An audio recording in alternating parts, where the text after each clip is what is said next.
அனைவருக்கும் வணக்கம். இன்னைக்கு பௌர்ணமி, அதுலயும் சித்ரா பௌர்ணமி சிறந்தது. மாதத்தின் முதல் பௌர்ணமி, நிலவுடைய அதிக சக்தி நிறைஞ்ச நாள். வியாழன் இரவு 9:51 மணியில் இருந்து இன்று இரவு 11 மணி வரை பௌர்ணமி இருக்கு. நம்ம என்னெல்லாம் பண்ணலாம், என்னெல்லாம் பண்ணக்கூடாதுன்றத பார்ப்போம். நம்ம வாழ்க்கையில எடுக்கக்கூடிய முடிவுகளை சரியா எடுக்க மனமும் புத்தியும் சீரா இருக்கணும். அதற்கையாவே முழு நிலவு நம்மளுக்கு அந்த ஃப்ரீக்வன்சியவும் எனர்ஜியும் பாஸ் பண்ணுது. பௌர்ணமி அப்படின்னா கிரிவலம் போவோம், அதோட சேர்த்து இதையும் பண்ணுங்க.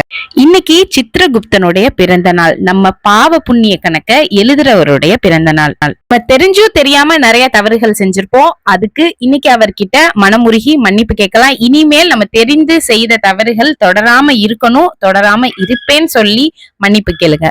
நம்ம கணக்கு எழுதுறவருடைய அருளையும் ஆசையும் பெறணும் அப்படின்னா ரொம்ப சிம்பிள்.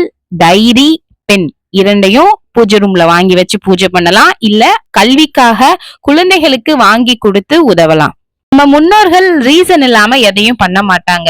இன்னைக்கு புனித தீர்த்த தலங்கள்ல நீராடுறது ரொம்பவே சிறப்பு. இன்னைக்கு நம்ம மதுரையில கள்ளழகர் வைகை ஆற்றில இறங்கி புனித நீராடுவாங்க. அது அனைவருக்கும் தெரியும். புனித தீர்த்தம் வீட்டுல இருக்கு அப்படின்னா நீங்க நீராடும் நீரோட அதை கலந்து குளிங்க. அதுவும் இல்லைன்னா கல்லுப்ப சேர்த்து நீராடலாம்.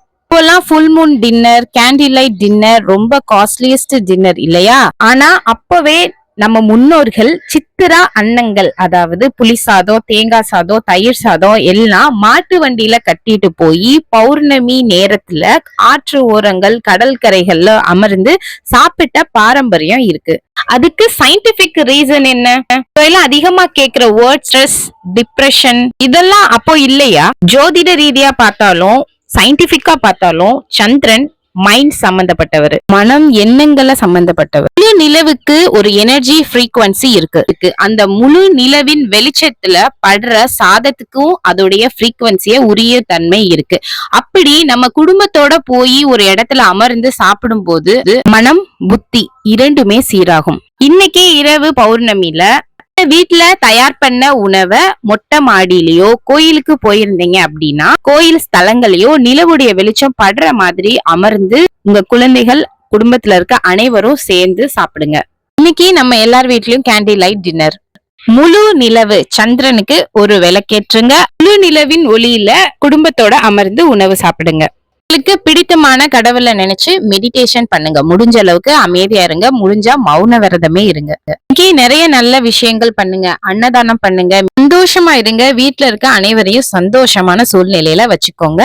உங்க லைஃப்ல இருக்கிற கெட்ட சிந்தனைகள், நெகட்டிவ் வைப்ரேஷன் எல்லாம் விட்டுட்டு பாசிட்டிவ் வைப்ரேஷன், நல்ல சிந்தனைகளோடு முன்னேறுங்க. இது போன்ற பயனுள்ள தகவல்கள் உங்களை வந்து சேர சேனலை சப்ஸ்கிரைப் பண்ணுங்க. உங்களுக்கு இது பிடிச்சிருந்தா லைக் பண்ணுங்க, ஷேர் பண்ணுங்க. பார்த்தமைக்கு நன்றி.